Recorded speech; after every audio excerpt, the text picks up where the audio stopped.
Bab 2486. Orvel segera meminta orang untuk membuka pintu besi yang berat itu. Begitu dia memasuki pintu, dia mendengar anjing-anjing petarung di sekitar kandang menggonggong. Melihat ini, Orvel segera berteriak dengan wajah dingin, "Itu semua Raja Fu yang tutup mulut untuk Tuan, siapapun yang berani menggonggong, saya akan membunuh hari ini." Hebatnya, saat Orvel berteriak, semua anjing di kandang berhenti tanpa terkecuali. Orvel merasa puas dan berkata kepada Charlie, "Tuan, tolong di sini." Charlie mengikuti Orvel ke dalam kandang. Di tengah, dia melihat semua anak buah Walter dan anak buah Cheng Feng, Stuart dan mereka berempat. Saat Stuart melihat Charlie, matanya tampak seperti hantu. Sejak di penjara di kandang dan melihat nasib Walter dengan matanya sendiri, ketakutan Stuart terhadap Charlie telah memperdalam beberapa lapisan. Dia terkunci di sini sekarang, dan yang paling dikhawatirkan adalah bagaimana Charlie akan mengirimnya pergi selanjutnya. Seandainya seseorang mengatur makanan set yang mirip dengan Walter untuk dirinya sendiri, bukankah dia akan lebih baik dalam hidup ini? Yang lebih membuatnya takut adalah bagaimana jika Charlie benar-benar membiarkan seseorang membesarkan sekelompok hiena Afrika. Oleh karena itu, dia melihat Charlie datang di balik sangkar besi, berlutut di tanah dan mulai memohon kepada Charlie. "Tuan, maafkan aku. Kami benar-benar tahu bahwa kami salah. Mohon kasihanilah dan pergilah ke sekeliling kami." Orvel berteriak tajam saat ini, "Kalian adalah Raja Licik, aku akan mengikatmu dan melemparkanmu ke pertempuran udara yang telah lapar selama lebih dari 3 hari." Stuart segera gemetar karena terkejut. Seperti anjing petarung yang menggonggong sebelumnya, dia bahkan tidak berani mengucapkan sepatah kata pun. Orvel buru-buru berkata kepada Charlie, "Tuan, jangan pedulikan, orang-orang baru ini tidak mengerti aturannya. Biarkan saya melatih mereka selama beberapa hari. Dalam beberapa hari, mereka akan menjadi jujur dan meyakinkan." Benar-benar jinak. Charlie mengangguk dan berkata dengan acuh tak acuh, "Orang-orang ini sangat berdosa dan mereka tidak berguna. Jika kinerjanya bagus, mereka akan ditinggalkan bersama seekor anjing. Jika mereka tidak bekerja dengan baik, bunuh saja mereka." Orvel segera berkata, "Oke, Guru." Stuart semakin ketakutan saat mendengar kata-kata Charlie. Dia tahu bahwa dia tidak memiliki nilai guna bagi Charlie sekarang, karena dia telah merekam video yang mengungkap kejahatan keluarga Su di bawah penganiayaan Charlie. Dalam keadaan ini, sangat mungkin bagi Charlie untuk meminta nyawanya kapan saja. Kali ini, Orvel membawa Charlie melewati sangkar Stuart dan yang lainnya, menunjuk ke sangkar besi tidak jauh dari sana, dan berkata, "Tuan, Walter ada di dalam sangkar itu." Charlie melihat ke arah jari-jarinya, dan melihat satu tempat tidur rumah sakit di dalam sangkar besi, dan beberapa perangkat medis di sampingnya. Walter terbaring di ranjang rumah sakit dalam keadaan sangat lemah, seluruh tubuhnya bengkak selama beberapa putaran. Melihat Charlie datang, dia kaget dan takut, dan pada saat yang sama dia membenci Charlie. Bagaimanapun, dia juga merupakan kebanggaan langit. Setelah mengalami kejahatan yang begitu serius akhir-akhir ini, seluruh orang seperti jatuh ke lantai 18 neraka, jadi wajar saja dia penuh dengan kebencian pada Charlie. Charlie datang ke kandang besi, memandang Walter, yang pucat dan bengkak, dan bertanya dengan prihatin, "Mr. Walter, bagaimana perasaanmu baik-baik saja dalam 2 hari terakhir? Tidak ada yang salah dengan bawahan saya, kan?" Walter meraung marah, "Charlie, kamu benar-benar iblis." Charlie bertanya dengan rasa ingin tahu, "Oh, saya iblis? Aku hanya ingin kamu mencicipinya. Itulah metode yang Anda gunakan untuk berurusan dengan orang lain. Kenapa aku ini iblis?" Walter mengertakkan gigi dan meraung, "Lebih baik kau keluarkan aku cepat. Jika tidak, keluarga Hogwarts kami tidak akan membiarkan Anda pergi. Keluarga Rothschild tidak akan membiarkanmu pergi. Mereka pasti akan datang ke Arrows Hill untuk membunuhmu." Charlie tersenyum sedikit dan berkata, "Keluarga Hogwarts MU memang luar biasa. Saya mendengar bahwa untuk menemukan Anda, seorang pria bernama Steve Hogwarts datang ke sini. Apakah Anda kenal dengan orang ini?" Bab 2487. Ketika Walter mendengar Charlie menyebut kata-kata Steve Hogwarts, ekspresinya langsung menjadi takjub. Dia tidak menyangka bahwa ayahnya akan bergegas ke Arrows Hill sendiri untuk menemukannya.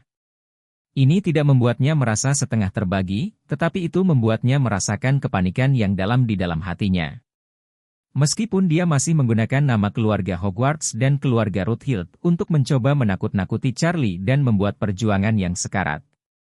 Namun, dia tahu betul di dalam hatinya bahwa dia tidak lebih dari harimau palsu. Keluarga kami hanyalah sepupu biasa dari keluarga Rothschild, dan berat serta energinya sama sekali tidak sekuat itu. Yang disebut kerabat asing, di zaman kuno dan modern, merujuk pada kerabat kaisar, ibu raja, dan istrinya.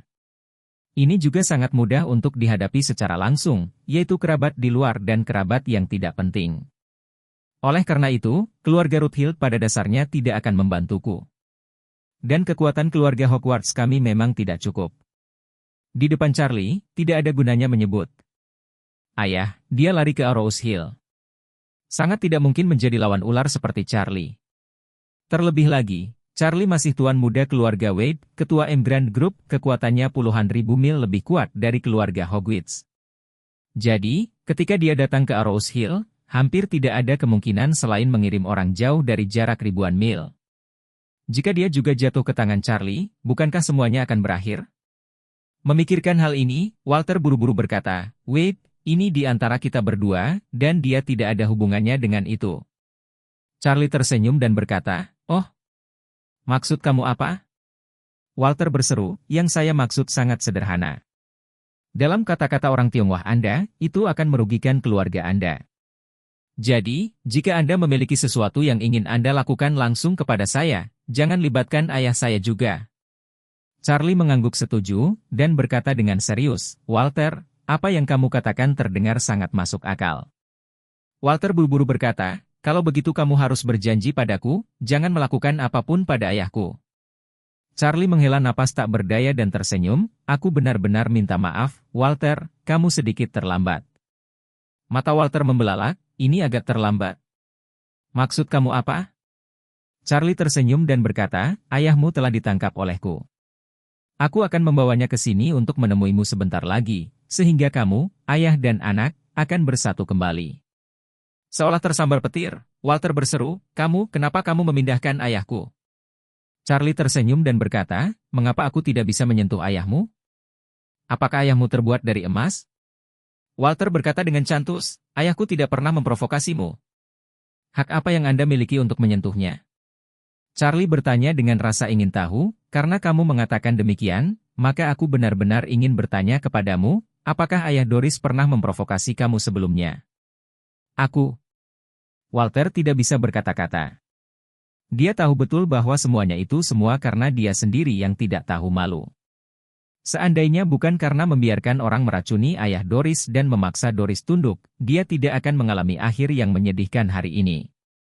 Jadi, Charlie memintanya kembali sekarang, dan dia langsung tidak bisa berkata-kata. Saat ini, Charlie mencibir dan berkata, kamu hanya menunggu di sini dengan patuh, dan aku akan mengirim ayahmu untuk bersatu kembali denganmu sebentar. Setelah itu, dia berbalik dan berkata kepada Orvel, Orvel, datanglah ke kantormu. Orvel buru-buru berkata, oke Tuan Wade, tolong ikuti saya. Bab 2488. Saat ini, Shaude dan Steve telah dibawa oleh anak buah Orvel ke kantor. Karena keduanya tidak sadarkan diri dan diikat, anak buah Orvel hanya bisa menggunakan gunting untuk memotong pakaian mereka berdua menjadi potongan kain yang tak terhitung jumlahnya.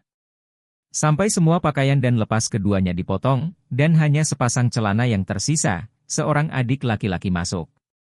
Dia memegang baskom kosong di satu tangan dan ember besar di tangan lainnya. Dia berkata dengan susah payah, oh, ember air ini sangat berat. Salah satu bos kecil bernama Brother Biao berjalan ke arahnya, memasukkan tangannya ke dalam ember dan menampar mulutnya dan berkata, si R kecil, airmu tidak terlalu dingin, ada apa? Adik laki-laki, yang dikenal sebagai Xiaoxi, buru-buru berkata, saudara Biao, air ini diambil dari keran kamar mandi. Air di dalam pipa itu sendiri mungkin tidak terlalu dingin.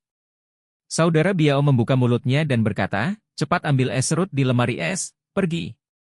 Kandang Orvel memiliki ratusan ras anjing petarung yang berbeda, semuanya merupakan ras yang sangat membangkitkan selera.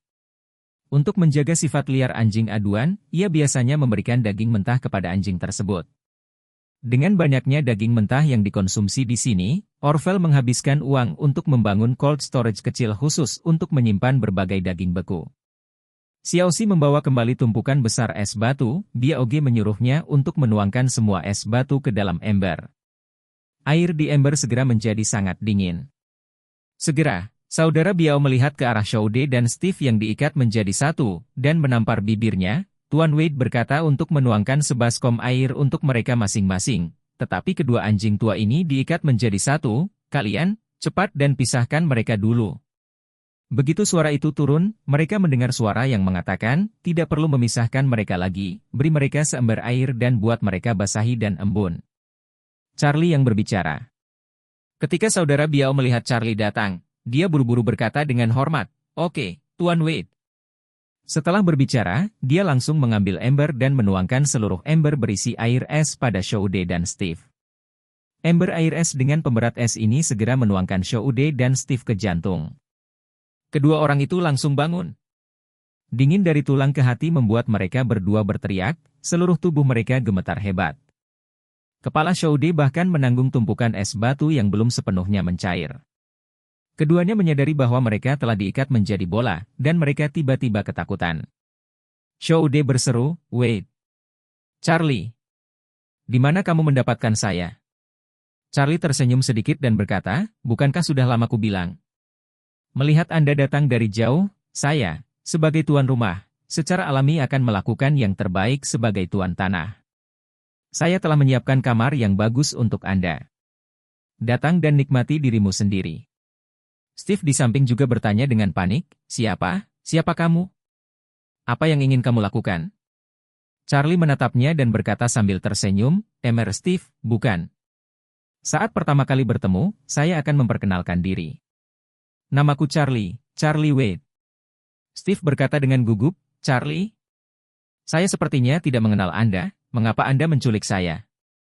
Charlie tertawa, "Emer Steve datang ke Arrows Hill kali ini untuk menemukan putra Anda, Walter, bukan?" Mata Steve membelalak dan berseru, "Kamu kenal Walter?" Charlie mengangguk dan berkata dengan ringan, "Lebih dari sekadar tahu, dia diundang ke sini olehku." Steve tidak bisa menyembunyikan kegembiraannya dan berkata, "Di mana dia? Aku ingin melihatnya." Charlie tersenyum dan berkata, "Jangan khawatir, saya akan mengatur upacara reuni akbar untuk ayah dan anak sebentar lagi, tetapi Anda harus menunggu lebih lama lagi. Ada yang harus saya lakukan, saya harus berbicara dengan Tuan Su pertama." Setelah berbicara, dia melihat ke arah Shoude dan mencibir, "Emer Su, berkenalan, katakan saja apa yang kamu punya, jangan tunggu aku memaksamu untuk mengatakannya." Bab 2489. Mendengar kata-kata Charlie, tubuh gemuk Shoude tiba-tiba bergetar, dan dia berseru, "Aku tidak tahu apa-apa, apa yang kamu ingin aku katakan?" Charlie mengeluarkan ponselnya dari sakunya, mengarahkan kamera ke Shoude, dan mencibir, "Aku hanya memberimu satu kesempatan. Anda bisa memberitahu saya dengan jujur, bagaimana keluarga Su Anda membunuh Leona dan Xiu. Jika penampilan Anda memuaskan saya dapat menyelamatkan hidup seekor anjing untuk sementara waktu, tetapi jika penampilan Anda membuat saya tidak memuaskan, maka saya akan membiarkan Anda terdaftar sebagai orang hilang secara permanen." Shoude kaget. Dia bukan orang bodoh. Charlie menculiknya secara langsung. Di satu sisi, ia membuktikan bahwa dirinya memiliki kekuatan yang luar biasa. Di sisi lain, ia juga membuktikan bahwa ia harus memiliki kemampuan buntut yang cukup. Jadi, dia berpikir, saya menghilang diam-diam di mata dunia luar kali ini. Dunia luar takut mereka tidak dapat menemukan saya sama sekali. Bahkan jika Charlie membunuhku, akan sulit bagi dunia luar untuk menemukan mayatnya. Lebih penting lagi, semua orang tahu bahwa keluarga Su tidak bisa disentuh, tapi meski begitu, Charlie berani melakukan sesuatu denganku, yang membuktikan bahwa dia tidak menaruh Su family di matanya.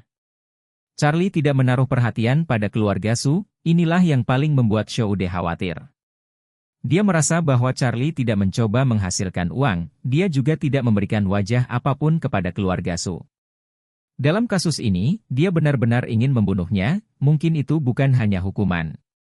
Karena itu, jika dia tidak tampil cukup baik, dia mungkin benar-benar mati di tangannya. Jadi dia menghela nafas dalam hati, "Aku mengkhianati ayahku hari ini.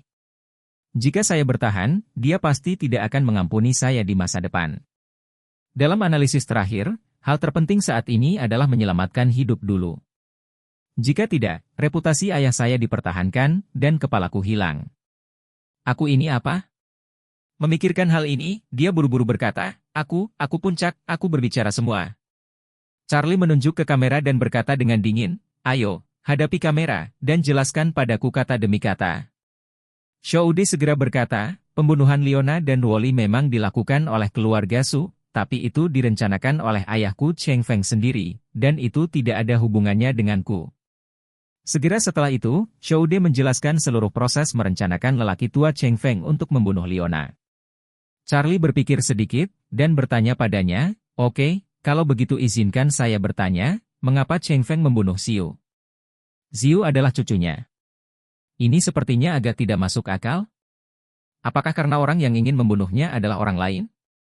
Ketika Shoude mendengar ini, dia sangat gugup bahkan napasnya sedikit tidak teratur, dan otaknya segera mulai berputar. Dia tahu betul bahwa dia ingin membunuh Xiu, bukan apa yang dimaksud Penatua Su. Namun, dalam situasi ini, Shoude benar-benar tidak berani mengakuinya. Meskipun aku tidak tahu preferensi Charlie untuk Xiu, Charlie menyelamatkan Xiu 2 kali di Jepang dan di kota ini.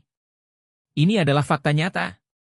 Jadi, jika aku mengaku pada Charlie bahwa aku benar-benar akan membunuh Xiu, maka Charlie mungkin akan lebih marah kepadaku.